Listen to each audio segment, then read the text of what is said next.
Sud Radio, faut que ça change. Anthony Martin-Smith. Bienvenue sur Sud Radio, il est un peu plus de 20h30 et on commence avec les changements à la une de Matteo Lamblot.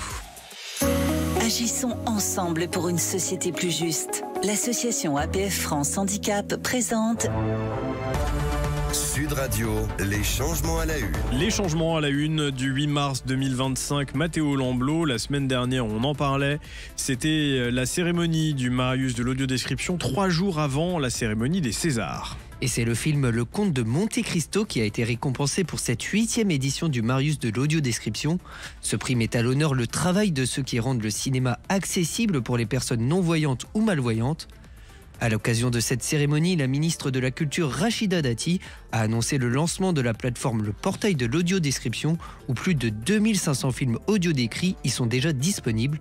Cette plateforme vise à faciliter l'accès des publics déficients visuels aux œuvres cinématographiques. Alors la semaine dernière, le 1er mars, Matteo, c'était la journée pour la zéro discrimination, tellement que vous l'avez oublié dans vos changements à la une la semaine passée. Oui. Quelle discrimination! Cette journée vise à démontrer l'importance de comprendre et de lutter contre les discriminations liées au handicap. Pour rappel, le handicap est le premier motif de discrimination en France, avec 21% des réclamations. Et samedi prochain, une journée consacrée à l'inclusion dans la commune de Donmarie-Dontilly. Cette commune de Seine-et-Marne organise sa 3e édition de la journée de l'inclusion en collaboration avec l'association Crétionade.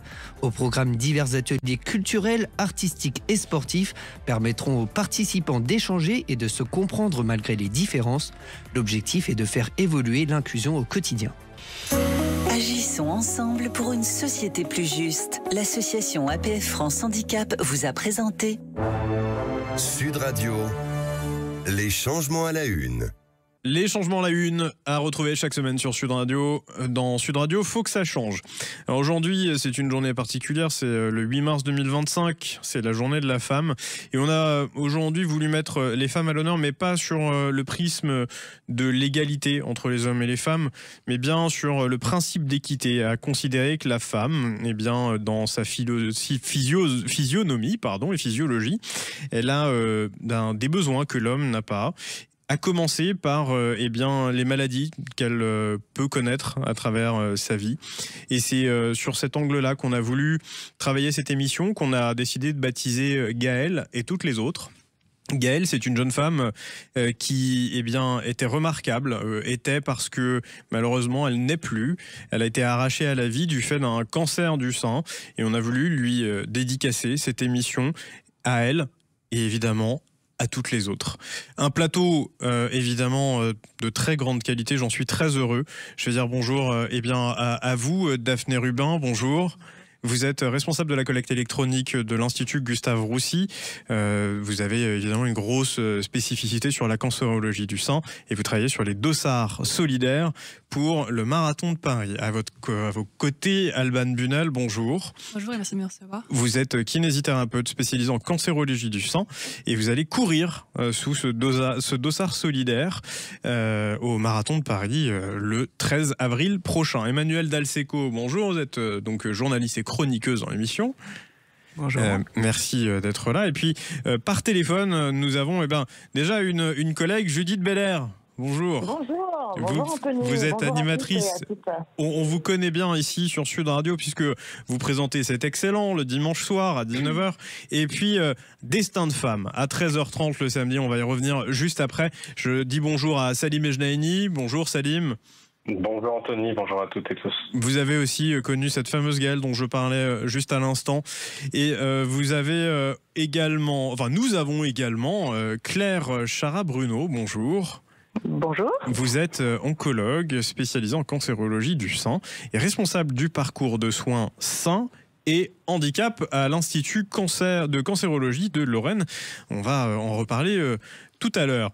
Judith, Destin de femme, c'est tous les samedis à 13h30. Qu'est-ce qui a motivé cette création d'émission ? Alors ça, en fait, c'est le manque de représentativité des femmes en général et surtout des femmes incarnées, le manque de représentativité de manière positive, c'est-à-dire de femmes qui ne subissent pas mais qui prennent leurs décisions avec la volonté et le savoir-faire en général. Voilà, ce sont des femmes qui ont des doutes, comme nous tous, les humains sur leur chemin, mais qui vraiment s'incarnent et se font du bien en s'incarnant aussi dans leur vie personnelle, puisque quand on est bien dans sa vie professionnelle, tout va derrière forcément un petit peu aussi. Des parcours d'exception que vous recevez chaque semaine à 13h30 sur l'antenne de Sud Radio. Qu'est-ce que vous avez pu observer parce qu'il y a une question que vous posez régulièrement, c'est quoi le féminisme selon vous? Qu'est-ce que vous avez pu observer comme type de réponse? Est-ce que toutes les femmes ont le même regard là-dessus dans celles que vous recevez? J'entends beaucoup que le féminisme, c'est une... en fait, alors hier, par exemple, j'ai reçu une femme qui disait que c'est en fait le féminisme, c'est le isme qui est intéressant puisque ça colle au mot femme, mais qui finalement c'est à propos du droit des femmes. C'est à propos de comment la femme se positionne dans la société. Alors, ce que j'entends beaucoup aussi, c'est que une majorité de femmes, quand même, en ont marre d'un féminisme qui est trop clivant, puisque l'idée, c'est quand même aussi d'être tous ensemble, les femmes, les hommes et la société en général, pour améliorer le droit des femmes, puisque quand on améliore le droit des femmes, finalement, on améliore le vivre ensemble et la société elle-même. Hein. Donc, on parle d'un droit des femmes universaliste. Ça, c'est très important. Moi, Judith, j'aime beaucoup parler d'équité, équité des droits, égalité des chances. Est-ce que c'est quelque chose que vous partagez? Je sais qu'on en a déjà discuté à la radio. C'est tout à fait quelque chose que je partage, puisque je pense que l'égalité n'a pas de sens vu que physiologiquement on est déjà différents. Donc on peut pas parler de la même chose en fait quand on parle des hommes et des femmes. Ça c'est important d'un point de vue physiologique. Maintenant, on peut parler d'égalité des droits, on peut parler d'égalité des salaires, on peut parler d'égalité d'énormément de choses. Ça c'est très important, c'est basique. Mais par contre, quand il s'agit d'accès aux soins ou quand il s'agit de positionnement dans une famille ou dans une manière d'être, qu'est-ce que ça veut dire être femme aussi? C'est une question que je pose beaucoup à mes invités, ça. Quand est-ce que vous êtes devenue femme, vous, puisque Simone de Beauvoir nous disait que ça s'apprend. Et ça, c'est un vrai questionnement auquel on peut répondre, mais de manière plus équitable qu'égalitaire, puisque bien évidemment, il y a des différences tout simplement entre les deux sexes. Eh bien, merci beaucoup Judith Belair. Je rappelle qu'on peut vous retrouver avec Destin de Femme chaque samedi à 13h30 sur Sud Radio. Et à très vite. Vous bougez pas sur Sud Radio, on revient juste après ça. Sud Radio, faut que ça change. Anthony Martin-Smith. De retour sur l'antenne de Sud Radio. Merci d'être aussi nombreux et nombreux à nous écouter chaque semaine. Nous recevons vos messages quand vous nous écrivez à jeparticipe@sudradio.fr et je vous garantis que ça nous fait plaisir. Ça nous fait aussi plaisir de vous recontacter quand vous avez un sujet à nous soumettre ou un témoignage à partager avec nous. Et en témoignage, Salim Ejnaeni, vous êtes chroniqueur dans l'émission et je le disais, cette émission s'intitule Gaëlle et toutes les autres. Gaëlle, c'est cette jeune femme dont je parlais en début d'émission. On l'a connue, vous et moi, nous étions enfants. J'aimerais que vous en disiez quelques mots et ça aura probablement une résonance avec beaucoup d'autres femmes. Oui, tout à fait. Donc, Gaëlle était une femme forte, une femme un peu trop invisible et dont on espère que l'exemple inspirera beaucoup de monde. Elle a été touchée par le handicap visuel très très tôt, puisque le cancer s'est invité trop tôt dans sa vie comme dans la mienne. On a eu le même cancer de la rétine qui a ajouté cette variable à notre existence. Malheureusement, c'est le cancer du sein qui nous l'aura retiré beaucoup trop tôt. Elle avait 32 ans. Et entre-temps, elle a eu le temps de marquer ses proches, de marquer les gens qui l'ont entourée en faisant de grandes choses un peu partout. Et ce qui la révulsait, ce qui l'agaçait par-dessus tout, c'était d'être empêchée à cause des préjugés des autres. Et peut-être que ça a été là son plus gros combat, le fait de se battre contre les préjugés et contre ce que d'autres pensaient de ses capacités, de ses incapacités supposées. Et quelque part, le combat pour l'équité dont nous aimons faire état ici était un des combat qui était très très cher. Merci beaucoup Salim Ejnaini d'avoir pu dire ces quelques mots sur Gaël. C'était important évidemment pour ses proches, pour nous à la rédaction qui l'avons connu, mais aussi pour toutes ces femmes qui aujourd'hui se battent dans la maladie. Et Claire Chara-Bruno, je me tourne vers vous. Vous êtes oncologue, cancérologue et radiologue spécialisé en cancérologie du sein. Vous êtes responsable du parcours de soins et handicap de votre institut de cancérologie en Lorraine. Des femmes comme Gaëlle, vous en voyez probablement tous les jours. C'est une maladie qui est horrible, très difficile, très angoissante, particulièrement quand on a la double peine d'être en situation de handicap. Comment vous accompagnez ces femmes dans ce parcours ? Oui, en effet, c'est déjà une annonce diagnostique qui est très difficile pour toutes les femmes. Alors, il faut quand même pas être si négatif que ça, parce que de nombreuses femmes, heureusement, vont guérir de cette maladie-là, mais bien sûr, dans certains cas, ça ne sera pas le cas. Alors, pour les personnes en situation de handicap, c'est la double peine, parce que déjà, il est une difficulté d'accès aux soins et d'accès au diagnostic, avec des diagnostics qui sont souvent beaucoup plus tardifs que les personnes qui n'ont pas de handicap. Claire, je peux vous couper. Je voudrais donner juste un chiffre pour illustrer votre propos. Une tumeur est détectée en moyenne à 1,8 cm chez une femme valide contre 3,5 chez une femme en situation de handicap. Je pense que c'est un chiffre assez significatif. Ça veut dire que le diagnostic est pris très tard. Tout à fait. Tout à fait. Déjà, les femmes françaises ne participent que moyennement aux campagnes de dépistage, puisqu'on est à peu près à 50%, ce qui est assez dommage, puisqu'on peut déjà gagner aussi en précocité du diagnostic en participant. Et les femmes qui sont en situation de handicap n'y participent beaucoup, beaucoup moins, ce qui explique aussi en partie le fait de diagnostic tardif. En plus, le fait que, pour les femmes qui sont en situation de handicap mental, qui ont du mal à s'exprimer, elles vont peut-être pas s'apercevoir qu'elles ont une anomalie dans le sein, ou elles pourront pas l'exprimer. Donc il y a de multiples obstacles pour arriver au diagnostic pour ces personnes. Et souvent, elles sont accompagnées par des institutions spécialisées et qui ont font du suivi gynécologique, une option, puisqu'elles considèrent ces institutions qu'une femme qui n'a pas de relation sexuelle, a priori, n'a pas besoin d'un suivi du type, alors qu'en réalité, on ne va pas voir spécialement un gynécologue juste pour des rapports sexuels. Oui, alors, tout à fait. Alors ça concerne le dépistage du col de l'utérus, qui, c'est vrai, quand même fortement lié à l'activité sexuelle. Mais pour ce qui est du reste, les établissements médico-sociaux ont ce rôle quand même de prévention et de dépistage, mais c'est difficile pour eux. C'est pas leur culture de base, et il faut de plus en plus d'actions qui vont entre le milieu sanitaire et le milieu médico-social pour qu'en effet ces personnes puissent arriver le plus tôt possible au diagnostic. Quelles sont les spécificités de soins qu'on doit prodiguer à ces femmes en situation de handicap, les particularités dans l'accueil ? Alors bien sûr, tout dépend du handicap. Il y a les handicaps physiques ou sensoriels pour lesquels finalement c'est une question plus d'organisation, de matériel, et qui doit pouvoir se mettre en œuvre sans trop de difficultés, avec un peu de bonne volonté. Et puis il y a tout ce qui est handicap plus mental, trouble du comportement, qui là va rendre les choses plus difficiles, parce que par exemple, pour celles qui ont déjà eu une mammographie, on sait que c'est un examen qui est quand même assez difficile à subir, et pour certaines personnes, ça sera quasiment impossible à faire. Il faut aussi faire des prélèvements, des biopsies. C'est pas des douleurs affreuses, mais quand même assez agressif, et ça peut être refusé par la personne. Donc c'est plutôt au niveau du handicap mental et des troubles de comportement qu'on va être mis en difficulté, même avec un accueil qui a été réfléchi. Bien sûr, les accompagnants doivent être très présents et sont des aides au milieu hospitalier. Donc il faut absolument accueillir à bras ouverts les aidants et les personnes qui sont présentes. Mais parfois on est même en difficulté dans les meilleures conditions. Claire, vous vous appuyez sur une initiative que j'adore, c'est celle de Santé BD.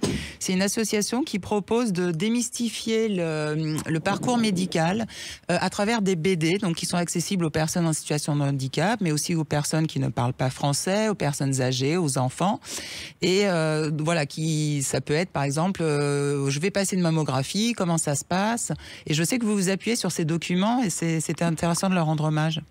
Oui, alors tout à fait. L'association Coactis a fait 2 sortes de documents C-Santé-BD à destination des personnes et de leur entourage pour leur expliquer les examens, la mammographie, le scanner, la prise de sang, etc.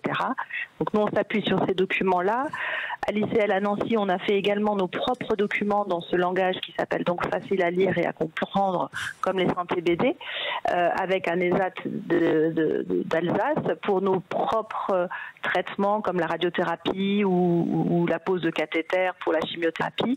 Et ça permet d'expliquer de façon plus imagée, puisqu'il y a beaucoup d'images, et un langage adapté aux personnes, les examens ou les traitements qu'elles vont subir. Alban Bunel, je me tourne vers vous. Vous êtes kinésithérapeute spécialisé en cancérologie du sein. Je ne vais pas particulièrement être focus sur le handicap, mais à quel moment vous intervenez dans le parcours de soins d'une femme qui a un cancer du sein après avoir été opérée? Déjà, c'est sur prescription médicale. Plus proche du micro, s'il vous plaît. Oui, c'est sur prescription médicale, donc quand le corps médical le veut bien, mais ça peut être avant, pendant et après les différents traitements, que ce soit donc de la chirurgie, de la radiothérapie, de l'hormonothérapie, chimiothérapie. D'accord. Vous, Daphné Rubin, vous êtes en charge de la collecte électronique de l'Institut Gustave Roussy. Vous avez lancé une grande initiative à l'occasion du Marathon de Paris qui aura lieu le 13 avril 2025. Vous fournissez des dossards solidaires aux femmes et hommes qui ont envie de courir le marathon pour une cause qui leur tient à cœur. Comment ça vous est venu, cette initiative, et depuis quand ? Alors, ça fait depuis 2023 qu'on est bénéficiaire justement du programme Dossard Solidaire. Dossard Solidaire, c'est un programme qui permet d'allier le sport et la solidarité à travers 3 courses. Le semi-marathon, le marathon de Paris et l'Adidas 10K. Et parce qu'on est convaincu avec Gustave Roussy que c'est la mobilisation de tous et la générosité du grand public qui permettra de guérir le cancer au XXIe siècle. Et du coup, on a trouvé ça très chouette de pouvoir associer des coureurs à cet engagement. Voilà. D'accord. Concrètement, comment votre collecte se déroule ? Alors, le principe est simple. Du coup, le coureur exprime la volonté de courir avec un dossard solidaire. Ça peut être pour plusieurs raisons. Soit pour collecter des dons et accélérer la recherche contre le cancer, soit pour rendre hommage à un proche disparu ou être en soutien, d'un proche ou de quelqu'un qui est en train de traverser l'épreuve de la maladie. Il va sur le site Dossard Solidaire, il choisit une association. Dans le cas d'Alban, c'était Gustave aussi. Et l'idée, c'est d'ouvrir une cagnotte en ligne et de collecter 10 € par kilomètre. Donc, pour un marathon, 420 €. En partageant cette cagnotte auprès de ses proches, son entourage, ses collègues, ses amis, ce qui permet aussi de parler de son engagement autour d'elle. Et une fois la cagnotte atteinte, du coup, elle est officiellement coureuse solidaire pour Gustave aussi. Et voilà, on lui remet à la fin un kit coureur ainsi qu'un kit supporter à l'occasion de cette course solidaire. Alors vous, Alban Bunel, vous allez courir ce marathon, vous vous préparez en ce moment. Je compte bien le courir, oui. J'espère arriver jusqu'au bout. Kinésithérapeute du coup de métier, vous accompagnez des femmes dans ce parcours de soins. Qu'est-ce qui vous est passé par la tête ? Parce que c'est dur, un marathon. Ah oui, mais surtout que moi, j'ai jamais voulu courir de marathon. C'était pas du tout un objectif en soi. Mais j'ai vu une publicité sur Instagram de Gustave Roussy, donc, qui mettait à disposition des dossards solidaires pour tous ceux qui voulaient s'inscrire et pouvoir courir donc, pour une cause. Et là, je me suis dit, en fait... Pourquoi pas vous ? Pourquoi pas moi ? Ouais, c'est ça. D'accord. La cause me plaît et me touche dans mon quotidien, vu que je m'occupe de personnes qui traversent l'épreuve du cancer. Et je suis sportive, donc en fait, les deux ensemble, c'est génial. Il vous reste combien de dossards, Daphné Rubin, à distribuer sur une opération comme celle-ci, s'il y en a qui nous écoutent et qui ont envie de suivre l'exemple d'Alban Bunel ? Alors cette année, on aura en tout sur les 3 courses 1000 coureurs solidaires. Ouais. Donc là, il nous reste quelques dossards sur le marathon qui a lieu le 13 avril. Donc je dirais une dizaine de dossards, et c'est surtout pour l'Adidas 10K Paris qui a lieu le 8 juin prochain. Les dossards viennent de s'ouvrir. Et je ne l'ai pas précisé, mais c'est quand même important. En 2023, les dossards solidaires nous ont permis de collecter quand même 300 000 € pour la recherche contre le cancer. Et donc, c'est autant qui peuvent être reversés à des programmes de recherche innovants ou à des programmes de soins ou d'amélioration de la qualité de vie des patients. Claire Charin-Bruno, vous, en tant que professionnel de santé, qu'est-ce qui, selon vous, mériterait d'être amélioré pour accompagner les femmes avant qu'elles aient, en tout cas, le dépistage du cancer du sein une fois qu'elles l'ont eu et ensuite après, parce que c'est une situation invalidante, c'est déjà difficile dans notre société d'être une femme. Cette journée de la femme est là aussi pour nous le rappeler, mais lorsqu'on connaît la maladie, lorsqu'on connaît cette situation invalidante et handicapante, on est empêché. Qu'est-ce qui, selon vous, mériterait d'être amélioré sur le plan santé ? Oui, alors c'est une vaste question, oui. Beaucoup de choses. Vous avez 3 heures, enfin non, vous avez 2 minutes. C'est ça. Alors, le dépistage, la prévention, on n'est pas très fort là-dedans en France. Nos modes de vie sont quand même en cause, et c'est vrai que pour le cancer du sein, on le sait maintenant, activité physique, essayer de maintenir un poids relativement sain, ne pas fumer, ne pas boire d'alcool ou le moins possible. Bon, déjà pardonnez-moi, mais vous dites un truc qu'on n'est pas bon sur ça, sur la prévention. J'ai eu un témoignage cette semaine qui m'a profondément perturbé. Une jeune femme de 23 ans était allée consulter pour un dépistage du sein, et le médecin d'un certain âge lui a répondu: mais madame, vous êtes trop jeune pour avoir un cancer du sein. C'est plus acceptable d'entendre ce genre de choses aujourd'hui. Oui, alors avant 30 ans, il faut reconnaître que c'est exceptionnel, mais c'est un peu bête de dire ça, ce n'est pas impossible, mais c'est avant 30 ans pour le cancer du sein, il faut reconnaître que c'est quand même assez exceptionnel. Oui, mais pourtant on dit à 25 ans, dépistez-vous. Non. Ça, c'est les politiques publiques. Le 25 ans, c'est le cancer du col de l'utérus. Le cancer du sein, le dépistage organisé se fait à partir de 50 ans, mais les femmes qui sont touchées plus jeunes peuvent faire partie de formes familiales, anomalies génétiques, et qui nécessitent un dépistage différent et plus tôt. En tout cas, la prévention concerne tout le monde et marche pour toutes les pathologies. Mais pour revenir à votre question, je pense que c'est les soins vont progresser, mais c'est la période d'après-cancer aussi qui est très difficile à vivre. Comme vous le dites, les femmes ont la charge de la famille, du foyer, ont souvent un travail, et vouloir reprendre toutes ces activités après cette période de traitement d'un cancer est souvent difficile. Tout le monde croit qu'elles vont fermer la page et repartir comme si de rien n'était, mais cette période est difficile et nécessite un accompagnement qui est peut-être encore insuffisant. Ok. Merci Claire Charin-Bruno. Je rappelle, vous êtes oncologue, radiologue, spécialiste en cancérologie du sang. Merci Alban Bunel, vous allez courir le marathon de Paris. Merci Daphné Rubin, vous vous occupez de la collecte électronique de l'Institut Gustave Roussy, et derrière moi, ce que vous entendez, eh bien, c'est ce que cette jeune femme, Gaëlle, avait enregistré pendant les dernières semaines de sa vie. Et elle savait déjà, quand elle enregistrait cette chanson, qu'elle ne serait plus d'ici quelques semaines. Alors, je veux avoir cette pensée, et puis aussi cette dose d'espoir que vous aviez, Claire Charin-Bruno, en disant que pour la plupart du temps, quand même, pour les femmes, ça se passe bien. Je voulais juste écouter.